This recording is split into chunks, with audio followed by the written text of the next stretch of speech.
parmi nous. Je ne savais même pas qu'il s'était intéressé aussi à pouvoir nous honorer. Le pasteur Richard, il est là, je vais vous honorer. Merci pasteur d'être là. Merci beaucoup. Alléluia. Et nous allons honorer la personne qui est juste à ses côtés, qui figure parmi nos intervenants. J'aurai le temps de le présenter très bien demain. Le pasteur Lucien Loubo. Appréciez la grâce de Dieu. Alléluia. Tout à l'heure, j'aurai le temps de pouvoir les présenter comme il faut. C'est une personne qui nous a précédés dans ces choses. Et ça fait quelques années qu'il y est déjà. Vous savez, ici, je ne l'appelle pas comme je devrais l'appeler. Mais il est là. J'ai le privilège qu'il soit mon beau-frère en même temps. Et je sers le Seigneur avec lui. Est-ce que vous pouvez m'aider à accueillir le serviteur de Dieu, l'homme de Dieu, Daniel Lobo, il est là parmi nous. Alléluia. Merci beaucoup. Et demain, il y a un bien-aimé qui nous a fait beaucoup de bien l'émission dernière. J'aimerais que nous puissions l'accueillir aussi. Le frère David Tronombo, il est là derrière. On va l'accueillir aussi. Gloire à Dieu, gloire à Dieu. Merci Seigneur.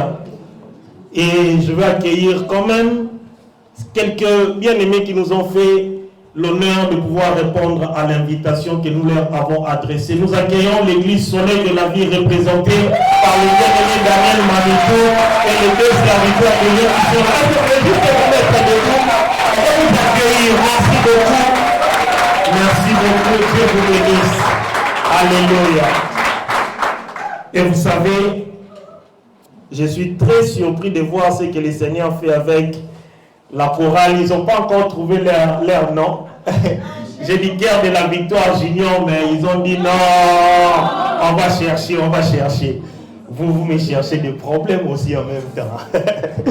Je vous apprécie, merci pour ce que vous faites. Vraiment un travail excellent et extraordinaire. Ce n'est que le début.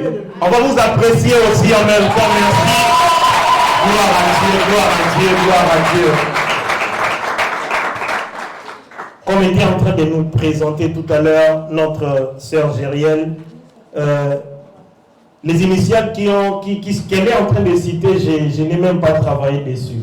C'est le frère Trône qui a travaillé, il m'a proposé. J'ai dit, ben, c'est intéressant. CIHI, conférence annuelle d'impact de la jeunesse. Alléluia.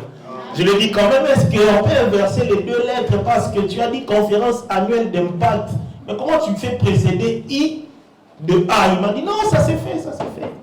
J'ai dit ok, gloire à Dieu. Et c'est quelque chose de très exceptionnel parce qu'il travaille comme il faut au milieu de la jeunesse. Amen.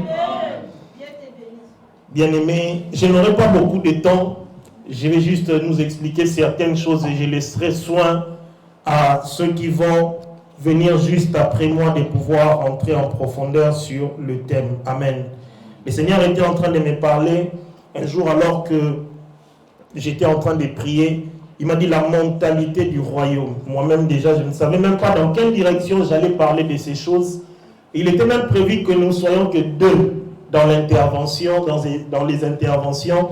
Mais Dieu a fait grâce que nous puissions rajouter 2 autres intervenants et je sais que ça va être merveilleux. Alléluia. Je vais prier et nous allons écouter ce que Dieu a pour nous cet après-midi. Seigneur notre Père, je bénis ton nom, je te rends grâce, je te loue parce que tu es merveilleux.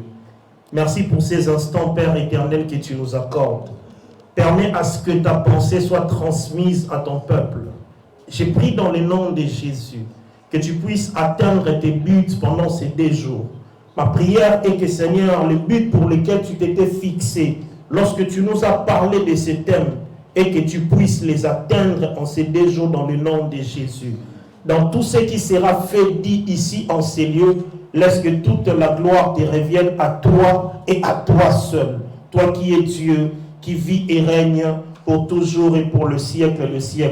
Et nous t'acclamons au nom de Jésus. Alléluia.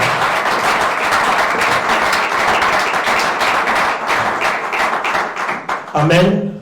Nous allons prendre nos Bibles. Je vais lire le verset de base que nous allons utiliser durant ces 2 jours.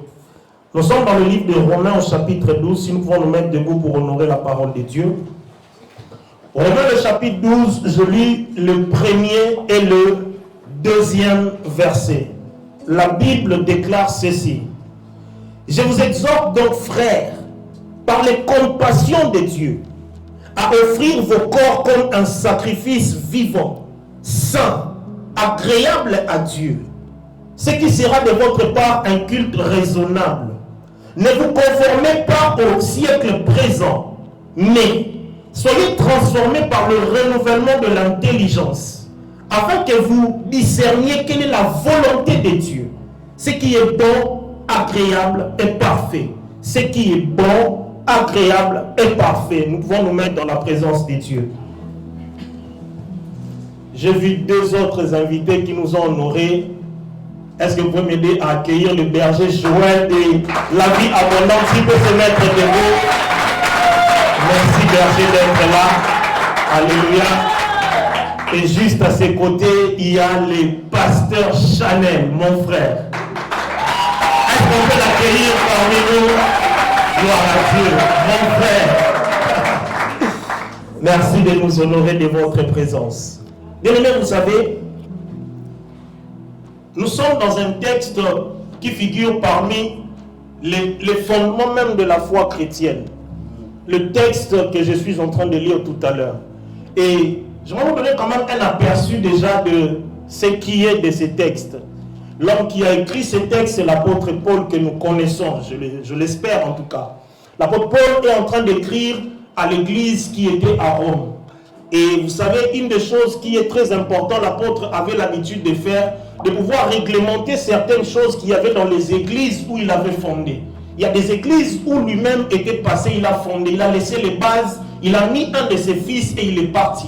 Et il y a d'autres églises où il n'a jamais même été, comme l'église de Colosse. L'apôtre Paul n'a jamais été dans la ville de Colosse. Lorsque vous lisez Colossiens, il s'agit justement de cette église. Il y avait un de ses collaborateurs du nom de Paphras qui a fondé cette église. Et l'apôtre voulait donner des directives claires par rapport à cette église, leur faire connaître certaines choses qu'il avait à cœur de pouvoir leur transmettre. Et alors qu'il était en train d'écrire à l'église qui était à Rome, l'église de Rome n'avait jamais été fondée par un apôtre, ni Pierre, ni lui-même Paul, ni certains autres apôtres. L'église qui avait à Rome avait été fondée par certaines personnes justement qui sont parties de Rome parce qu'ils avaient l'habitude d'aller à Jérusalem pour offrir des sacrifices. Vous savez, il y a ce qu'on appelle les fêtes de l'Éternel qui habituellement étaient célébrées à Jérusalem. C'est pourquoi vous remarquerez lorsque vous lisez dans Jean le chapitre 4 la conversation de Jésus et de la femme samaritaine, il s'agissait justement d'un lieu où il fallait aller adorer Dieu. Et à l'époque, si vous voulez, on avait beaucoup plus à mettre de l'emphase, de l'importance sur les lieux même où il fallait aller célébrer Dieu. Et là, vous savez, ces personnes étant parties, ils ont vécu ce qui s'est passé à Jérusalem. Et quand ils sont rentrés, ils ont été impactés par ce qui s'est passé. Et en retournant justement, parce que c'était des Juifs qui habitaient dans la ville de Rome. L'apôtre lui-même, lorsqu'il est en train d'écrire à l'église qui était à Rome, il n'était pas encore parti à Rome. Donc, Romains le chapitre 15, à partir du verset 25 par là, il dit, alors que je suis en train de vous écrire, j'ai toujours eu envie de venir vers vous. Mais je ne suis jamais arrivé à y être. Mais je crois par la grâce de Dieu, parce que lorsqu'il est dit même, il dit, je suis en route pour Jérusalem. Parce que je me rends en Espagne, mais je passerai vers Jérusalem. Il y a une église qui a eu à cœur de pouvoir participer dans ce que nous sommes en train de faire. Et je ramène justement ce qu'ils nous ont donné pour que j'ai aussi, que je profite pour qu'après j'arrive vers vous. Et il leur écrit tout ce qui est dans le livre de Romains que nous sommes en train de partager justement. Et le texte que nous sommes en train de lire, les théologiens bien-aimés dans le Seigneur, les classent parmi les textes fondamentaux même de la Bible. Parmi les textes qui sont de la doctrine de Christ, le renouvellement de l'intelligence et les dons du sacrifice du corps que nous portons. Alléluia. L'apôtre est en train de dire certaines choses qui sont très importantes. Mais ça aurait été moi qui avait la plume pour écrire ce qui est écrit, j'aurais plutôt commencé par écrire le verset 2 et faire suivre par le verset 1. Parce qu'il dit, soyez transformés dans le verset 2 par le renouvellement de l'intelligence. Et dans le verset 1, il parle du fait d'offrir son corps en sacrifice vivant. Moi, j'aurais dit, lorsque tu es renouvelé dans ton intelligence, c'est alors que tu auras compris qu'il faut offrir ton corps à Dieu. Mais, alors que lui voulait écrire, il a écrit de sa manière, selon l'inspiration de l'esprit. Et il prend sa plume, il était en train d'écrire ces choses. Alors, j'aimerais nous expliquer que ce que l'apôtre a écrit à l'église de Rome était très important sur deux faits. Le premier fait, il parle de quelque chose de très important qui est le sacrifice. Alors je me suis posé la question, pourquoi voulait-il parler du sacrifice? Le deuxième fait, il parle d'un renouvellement de l'intelligence. Pourquoi il fait mention de ces deux choses? En quoi a-t-il trouvé l'importance de pouvoir les mentionner là, au chapitre 12? Pourquoi n'a-t-il pas introduit justement sa pensée dès le chapitre 1 en parlant de ceci? Mais il commence à le dire alors qu'il a parlé déjà de beaucoup de choses. Vous savez pourquoi est-ce que par exemple le livre de Romains est classé juste après les évangiles? Parce que lorsque la Bible a été canonisée, au vu de l'importance des choses qui ont été écrites dans le livre de Romains, ceux qui ont canonisé la Bible ont trouvé important de le mettre juste après les évangiles. Parce que moi j'ai appris quelque chose alors que je m'étais converti. Lorsqu'on te demande par exemple de pouvoir commencer à faire un plan de lecture pour méditer la Bible, on nous disait toujours il faut commencer par les évangiles. Mais je me suis posé la question après avoir lu les évangiles, parlant du ministère de Christ. Quel autre livre tu vas lire après? En fonction de cette importance justement, que ceux qui ont canonisé ont dit, il y a un livre dans la Bible qui est, les théologiens l'appellent la cathédrale même de la foi chrétienne, la doctrine de Christ. Dans le livre de Romains, l'apôtre parle de beaucoup de choses. Il parle du péché. Il explique plusieurs choses, plusieurs pensées. Et alors, on a décidé de le mettre dans cette position-là. Pourquoi a-t-il voulu parler justement du sacrifice? Parce qu'il savait qu'il était important qu'un homme vienne se sacrifier pour que nous puissions avoir part à ce qu'il est. Qu'est-ce que je suis justement en train de dire? Christ s'est sacrifié, il était le Fils de Dieu. Dieu, lorsque j'ai lu dans Luc le chapitre 3, le verset 38, la Bible déclare Adam était fils de Dieu. On parle de la généalogie de Jésus. Et lorsqu'on mentionne le nom d'Adam, on dit Adam était fils de Dieu. Et un fils, lorsqu'il a péché, il a perdu sa position. Or, le but de Dieu était d'avoir plusieurs fils au travers le seul fils qu'il avait, Adam.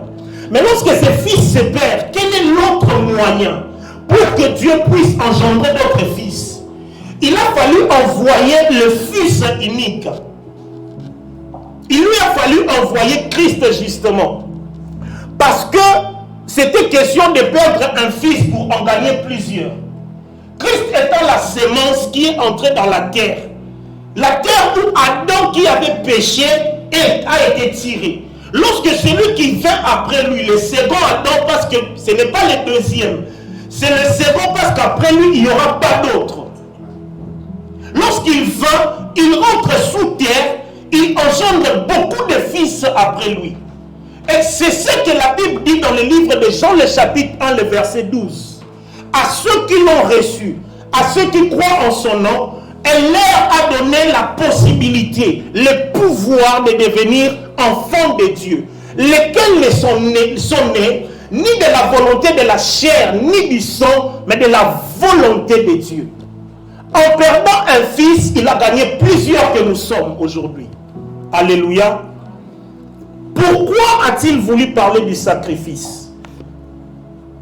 Parce que justement dans le livre d'Apocalypse, le chapitre 5, il est question d'un plan que Dieu a toujours eu. La Bible déclare ceci: il a fait de nous un royaume de sacrificateurs pour notre Dieu, et ils régneront sur la terre. Justement parce que celui qui devait régner avait perdu sa position. À cause du péché, il a perdu la position du dominant. Il a commencé à être dominé. Et il fallait celui qui a toute la puissance, tous les pouvoirs, de venir pour redonner ce que l'autre avait perdu. Vous savez bien aimé dans le Seigneur, lorsque nous avons reçu Jésus dans nos vies, nous avons eu la capacité d'avoir toute la nature de Dieu. Tout ce que nous avions perdu à Adam, nous l'avons gagné en Christ. Alléluia. Amen. Et celui qui reçoit Christ redevient à la position initiale de l'homme créé au commencement selon la pensée de Dieu. Ayant le plein pouvoir de nommer les animaux, ayant le plein pouvoir d'avoir la parole de la vie. Lorsque Pierre a eu cette révélation disant vers qui irions-nous parce que tu as la parole de la vie, il savait ce qu'il disait. Parce qu'il parlait au second Adam, celui par qui toute chose a été faite.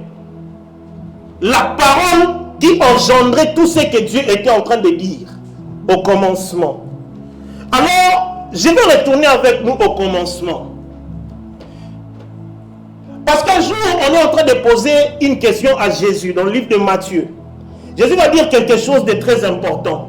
On lui dit, Moïse nous a dit, pasteur, lorsque tu vas congédier une femme, il faut lui donner une lettre de divorce. Mais j'aimais toujours la réponse de Jésus. Il dit, au commencement, il n'en était pas ainsi. Pour comprendre certaines choses, il faut retourner au commencement. Amen. Parce que le commencement, c'est la pensée nette et claire de Dieu. Au commencement, il s'est passé deux choses que j'aimerais nous expliquer très rapidement, après quoi nous allons clore. Au commencement, bien aimé dans le Seigneur, il y a eu un homme que Dieu a créé. Il le place dans les jardins. Il lui donne tous les pouvoirs qu'il devait avoir. Et il lui donne une aide semblable même après. Et cet homme va briser un protocole. Il va aller au-delà de l'interdit. Ainsi, il perd même ce qu'on lui a donné. L'Éden, où il devait normalement vivre. Et lorsqu'il a perdu, bien aimé dans le Seigneur, c'était à cause de certaines choses qui l'ont attiré. Ou qui ont attiré aussi son aide qui était juste à ses côtés. Je vais lire avec nous Genèse le chapitre 3. C'est là que je vais nous expliquer certaines choses. Après je lirai Genèse 4. Genèse le chapitre 3. Je commence quand même par lire le premier verset. Déjà la Bible déclare ceci. Les serpents étaient les plus rusés de tous les animaux des champs que l'Éternel avait fait. Il dit à la femme, Dieu a-t-il réellement dit, vous ne mangerez pas de tous les arbres du jardin? La femme répondit au serpent, nous mangeons du fruit des arbres du jardin. Quant au fruit de l'arbre qui est au milieu du jardin, Dieu a dit, vous n'en mangerez point et vous n'y toucherez point, de peur que vous mouriez. Alors le serpent dit à la femme, vous ne mourrez point, mais Dieu sait que le jour où vous en mangerez, vos yeux s'ouvriront et vous serez comme des dieux, connaissant le bien et le mal. Regardez avec moi le verset 6. La femme vit que l'arbre était bon à manger, mon Dieu, et agréable à la vue, et qu'il était précieux pour ouvrir l'intelligence. Elle prit de son fruit, en mangea, et elle en donna aussi à son mari, qui était auprès d'elle, et il en mangea.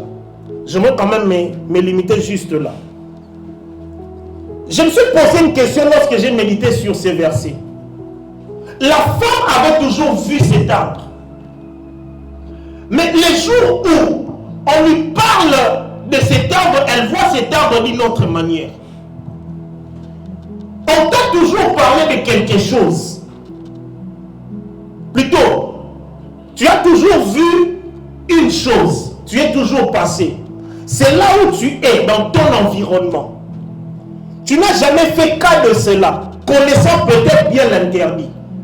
Ou même pas. Mais les jours où on commence à te montrer notre facette de ce que tu as toujours vu, tu t'intéresses à la chose. Justement parce que c'est le mode de fonctionnement du diable. Adam et Ève étaient déjà des dieux. Mais on lui dit, tu vas devenir comme Dieu. Vous savez que le mettre dans le Seigneur, l'ignorance a toujours tué.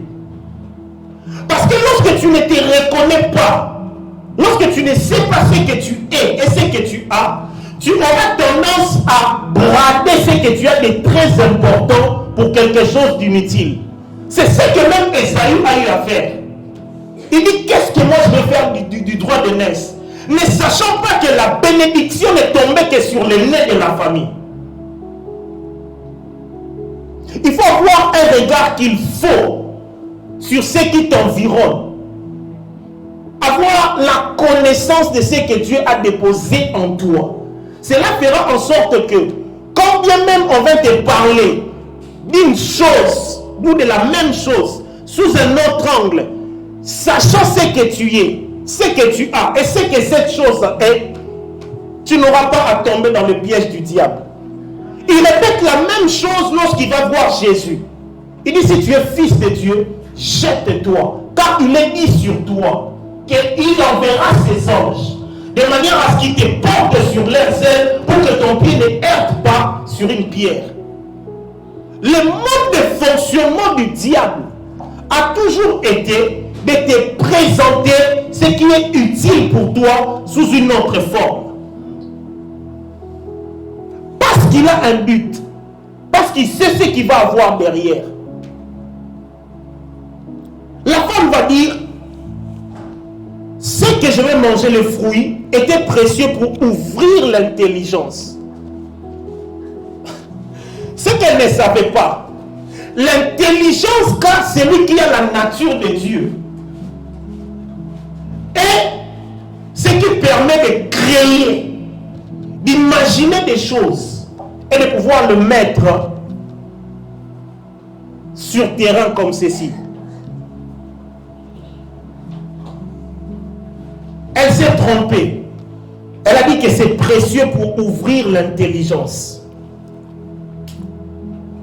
Alors que Ève était en train de discuter avec le serpent, elle ne pouvait comprendre les buts visés du serpent par rapport à ce qu'elle pouvait perdre et ce que le serpent pouvait gagner. C'est pourquoi justement l'apôtre est en train de dire, il faut que vous ayez le renouvellement de l'intelligence. Pourquoi doit-on renouveler quelque chose? On ne renouvelle que ce qui a été altéré. On ne renouvelle que ce qui a été abîmé. On ne renouvelle que quelque chose en la remplaçant par la même chose de la même nature. C'est ça le renouvellement. Rendre nouveau.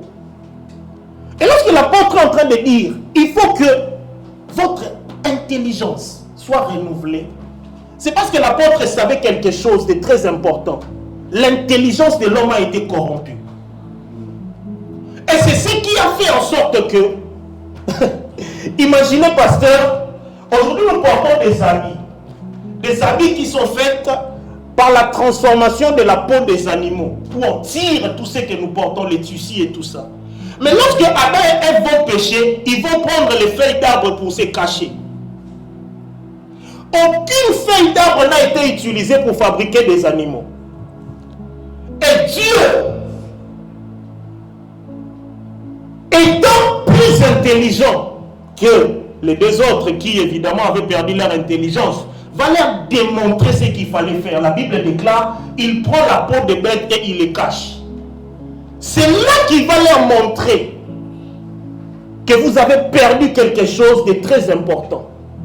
Lorsque quelqu'un a une intelligence corrompue, il réfléchit différemment de comment il devait réfléchir.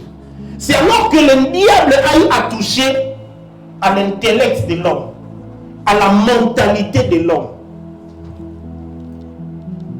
Parce que cet homme qui a su brader ce qu'il avait de très important au diable ne savait pas ce qu'il avait perdu.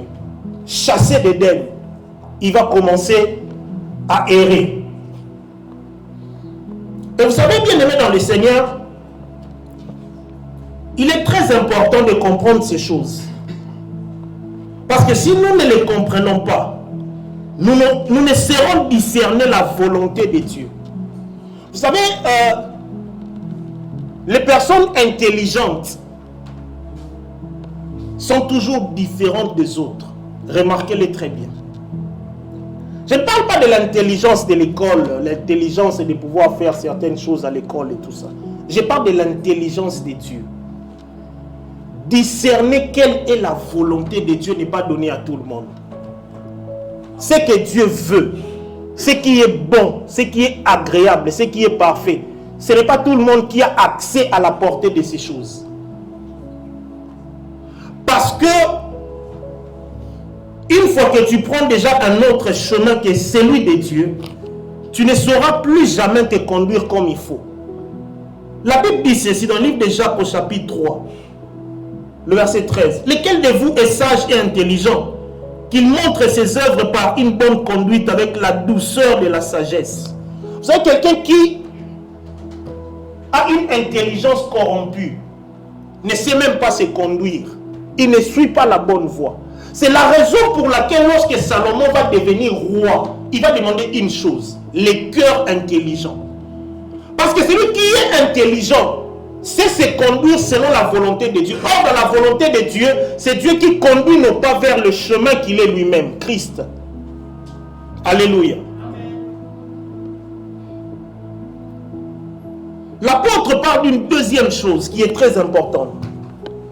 Il dit qu'il faut que vous puissiez offrir vos corps comme sacrifice vivant. Quelqu'un va me dire, l'apôtre parlait justement du fait de pouvoir se tuer alors qu'il y en avait déjà un qui s'est déjà tué pour nous. Parce qu'en réalité, lorsque vous ne comprenez pas la pensée de Dieu, vous ne saurez savoir exactement ce qui est en train d'être dit. Il dit, offrez vos corps comme sacrifice vivant. Je suis vivant. Je dois m'offrir, mourir moi aussi, pour que après, ce soit un culte raisonnable pour Dieu. Maintenant, tu as déjà reçu celui qui est mort et ressuscité. La Bible déclare, tu es mort avec lui et tu vis avec lui aussi en même temps. Ce qui veut dire, lorsque tu le reçois, il commence à habiter en toi. Sa mort se manifeste par le brisement qu'il commencera à faire au travers de ton corps charnel. Et sa résurrection au travers de l'esprit qui commencera à te vivifier. Alléluia. Il dit, tel sera un culte raisonnable. Pourquoi parle-t-il du culte? Parce que il est très important de savoir quelque chose déjà. Dieu ne te demandera jamais quelque chose qu'il n'a pas montré. Dieu ne te demandera jamais de faire quelque chose qu'il ne t'a pas donné comme modèle déjà pour que tu reproduises la même chose. Lorsque Dieu va dire à Moïse, vous allez construire le tabernacle, il va leur dire, vous allez reproduire les modèles que je t'ai montrés à la montagne. Parce que Dieu ne peut demander à l'homme quelque chose que l'homme n'a pas la capacité, ni quelque chose qu'il n'a pas donné à l'homme. La Bible dit ceci. Il a tellement aimé le monde qu'il a donné son Fils, de sorte que nous ayons la vie éternelle. Je paraphrase. Donc, lorsque Dieu nous donne quelque chose, c'est pour nous un bénéfice déjà et un capital en même temps. Ce que Dieu te donne, t'es bénéfique et est bénéfique à l'autre aussi. Ça a toujours été la volonté, la pensée de Dieu.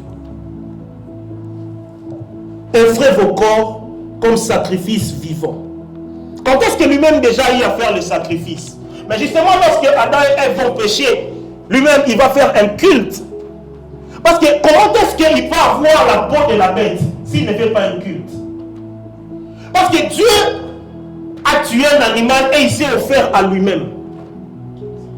Christ n'a pas été offert au diable. Il s'est offert à son Père. Dieu nous montre toujours l'exemple par ce qu'il fait lui-même. Il dit, il faut que vous vous offrez à moi. Lui-même a montré le modèle du sacrifice lorsqu'il a couvert le péché d'Adam et Ève. Et vous savez bien aimé dans le Seigneur, Dieu que nous prions ne peut agréer ce que tu lui donnes que s'il t'agrée déjà toi-même. Très important. La Bible déclare, lorsque deux enfants vont offrir les sacrifices à Dieu, Dieu va agréer Abel et son offrande.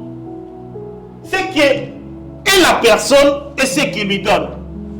Et il n'agrée pas Caïn et son offrande. C'est-à-dire, en d'autres termes, si Dieu ne t'a pas agréé, toi, ton offrande ne sert à rien dans la maison de Dieu. Tu peux ramener des millions, tu peux ramener ce que tu veux. La maison de Dieu l'utilisera, mais les bénéfices de l'offrande, tu n'en auras pas.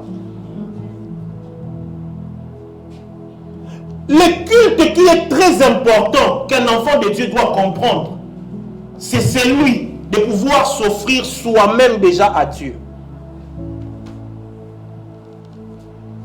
Parce que vous savez, Dieu est esprit. Et un esprit n'agrée que les choses qui sont spirituelles. C'est-à-dire, en d'autres termes, nous sommes des esprits, nous, qui vont dans un corps, qui possédons une âme.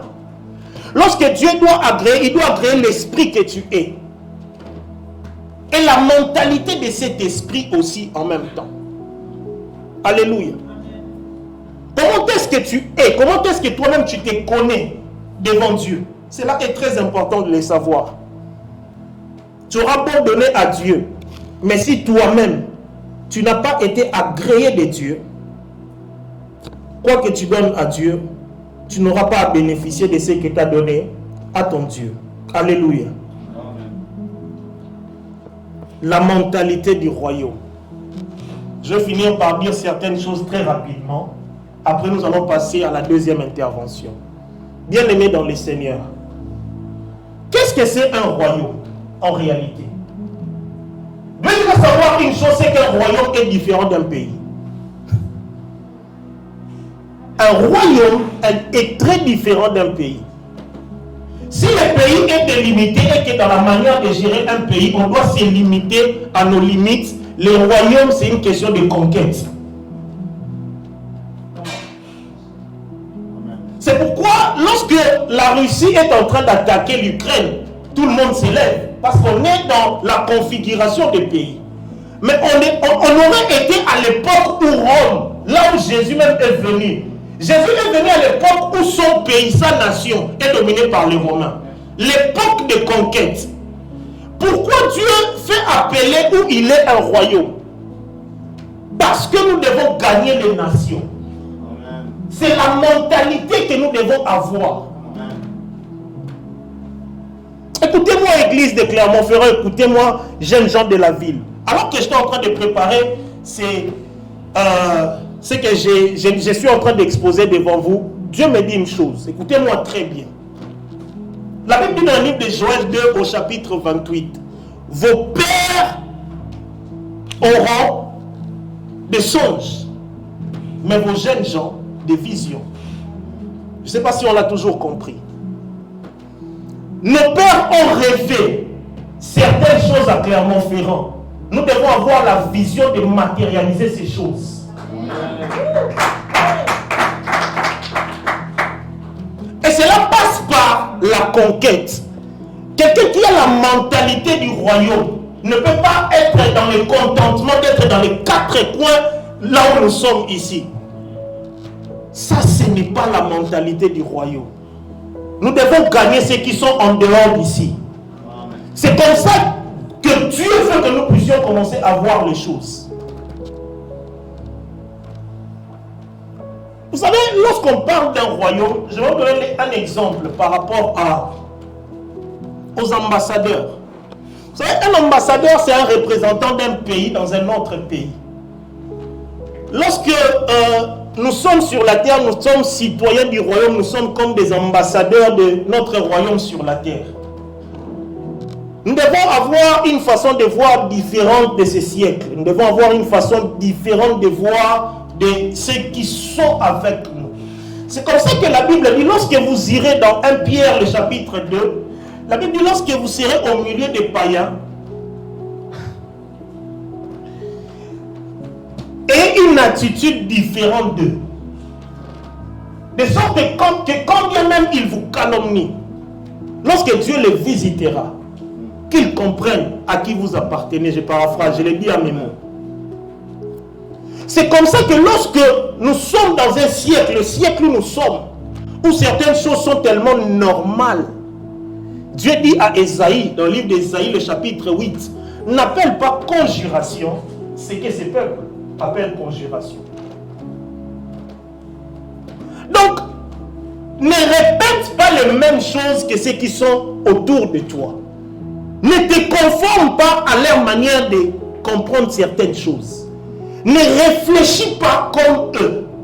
Réfléchis à la manière du royaume auquel tu appartiens. Amen. Parce qu'un ambassadeur a toujours été au contact de son pays. Celui qui doit manifester le royaume sur la terre doit toujours être au contact de son royaume. Pour que Dieu lui dise ce qu'il faut faire. Pour que Dieu lui révèle les choses selon la pensée de Dieu. Là, il déclare de la même manière que les cieux sont éloignés de la terre, ma pensée est éloignée de vos pensées. Comment veux-tu faire une chose avec la pensée de Dieu si tu ne consultes pas Dieu? Un ambassadeur, vous savez, lorsque... C'est pourquoi moi j'aime parler beaucoup plus des réalités de la maison spirituellement. Si Dieu nous donne grâce, nous parlerons des transactions spirituelles. Vous savez, dans une maison, il se passe beaucoup de choses. Dans une maison, il se passe plusieurs transactions spirituelles. Et toi, lorsque tu es par exemple chez toi, lorsqu'une personne vient chez toi, on dit il est chez tel. C'est pourquoi lorsque tu vas dans l'ambassade de la République démocratique du Congo en France, on te dit que tu es au Congo. Lorsqu'on vient chez toi, est-ce qu'on sait qu'on vient chez un enfant de Dieu ou pas? En fonction de ce qui se passe chez toi, on saura réellement si tu es chrétien ou pas.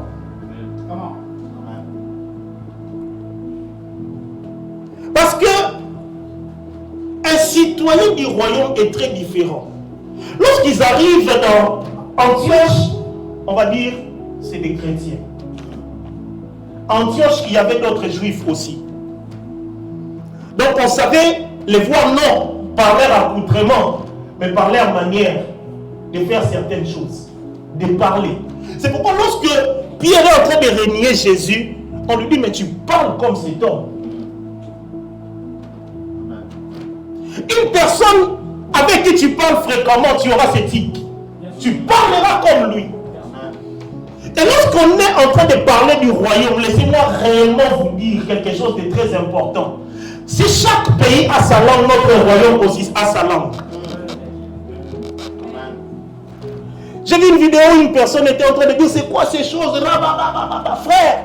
Hey! Tu n'es pas citoyen de notre royaume. Amen. Si tu habitais notre pays, c'est tout à fait normal. Amen. C'est pourquoi vous savez,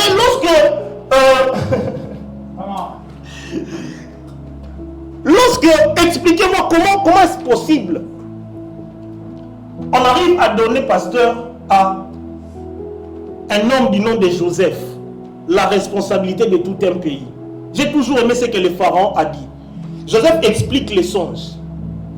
Parce que lorsque Joseph est allé habiter en Égypte, il ne parlait pas la langue des Juifs. il parlait la langue des Égyptiens. Pour qu'on te donne la responsabilité de vice-pharaon, tu dois parler leur langue. Et à la grande différence, c'est que le pharaon a compris quelque chose. Tu as quelque chose que nous n'avons pas. Il dit dans le livre de Genèse, le chapitre 41, on ne peut trouver un homme si intelligent comme toi qui a quoi? L'esprit des dieux. Frère, sœur, tu as l'esprit de Dieu, tu ne parles pas notre langue. Non, le parler en langue est le signe majeur de celui qui appartient à notre royaume. Amen. Si toi tu crois que nous blaguons lorsque nous faisons ces choses, tu ne sais pas les bénéfices qu'il y a. C'est un don de l'esprit de Dieu. Amen. C'est pourquoi lorsque tu es en communion avec Dieu, quelqu'un va me dire, mais est-ce que tu comprends ce que tu dis? Mais j'aurai les informations après avoir dit ces choses que je suis en train de dire. Amen. Lorsque quelqu'un est en train de prier, de parler en langue, il rentre dans certaines profondeurs dont tu ne sais pas y accéder. Et là, son père lui parle. Regarde ceci, regarde cela. Bien-aimé dans le Seigneur, cet après-midi en première intervention, j'aimerais introduire pour nous dire ceci. Jésus dans le livre de Matthieu parle de plusieurs paraboles dont il fait usage du royaume. Il dit le royaume est comme ceci. Le royaume est comme ceci. Le royaume est celui comme d'un homme qui était en train de partir pour un voyage. Il appela 3 de ses serviteurs. Le royaume ressemble à 10 vierges. Le royaume ressemble. Il a parlé beaucoup de fois du royaume. Pourquoi Matthieu prend le soin de répéter ce langage de Christ parlant du royaume? Parce qu'il voulait que nous comprenions quelque chose. Nous n'appartenons pas à ce siècle présent ni à cette terre. C'est pourquoi Jésus a dit quelque chose de très important. Père, je les laisse ici dans la prière sacerdotale. Jean le chapitre 17. Mais ils n'appartiennent pas à la terre où je les ai laissés. Parce qu'en réalité, lorsque les disciples étaient allés où il y avait des personnes très intelligentes de l'époque. Ils ont dit, mais ces gens sont des gens des villages. Ils ne savent pas, ils n'ont même pas été à l'école. Comment peuvent-ils expliquer ces choses?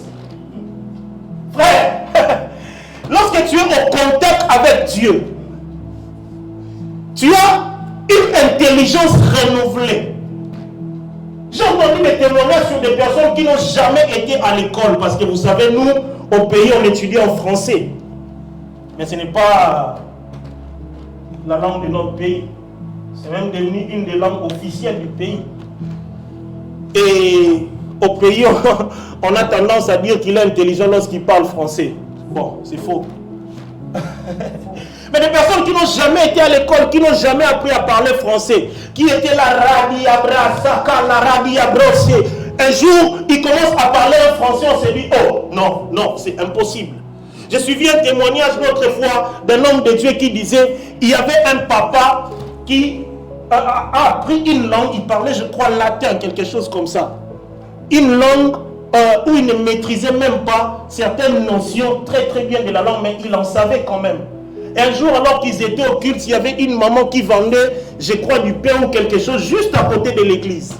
Et il y avait le mouvement de l'esprit. Les gens étaient en train de prier. Les gens étaient en train de parler en langue. À un moment donné, la dame a commencé à parler un latin. Le papa était en train de dire, ce n'est pas possible. Ce n'est pas possible. Ce n'est pas possible. À la fin du culte, elle pose la question à la dame, maman, où est-ce que tu as appris cette langue? J'étais en train de prier. Il dit non, tu parlais une langue dont je suis le professeur, mais que je ne maîtrise même pas la dimension dont tu l'as parlé. Ça, c'est l'œuvre du royaume. Ce que Dieu peut nous donner va au-delà de ce que nous savons, bien-aimés dans le Seigneur, dans ces siècles. Ne vous conformez pas au siècle présent, mais soyez transformés par le renouvellement de l'intelligence. Et cela n'est que possible lorsque tu reçois Christ. Et c'est Christ qui te transforme, bien-aimé dans le Seigneur. L'apôtre était en train de mettre un souhait, il dit, J'ai pris que Christ puisse grandir au-dedans de vous. Bien aimé, lorsque tu reçois Christ, tu le reçois peut-être bien petit, mais il faut que tu lui donnes la place de pouvoir grandir au-dedans de toi. C'est alors qu'il va te construire, qu'il va te bâtir, que tu vas devenir une autre personne. Soyez transformés par le renouvellement de l'intelligence. Frères et sœurs, nous sommes dans une période où il y a beaucoup de choses vues sous certains angles. Mais vous savez, il faut que où tu es, quoi qu'on puisse te calomnier, quoi qu'on puisse dire quoi que ce soit sur toi, mais qu'à un moment donné qu'on sache, oui, il est différent de nous, mais il a certains avantages que nous n'avons pas. Parce que c'est Dieu qui te les donne. Alléluia. Est-ce qu'on peut se mettre debout? On va prier pendant quelques moments juste en acclamant pour le Seigneur.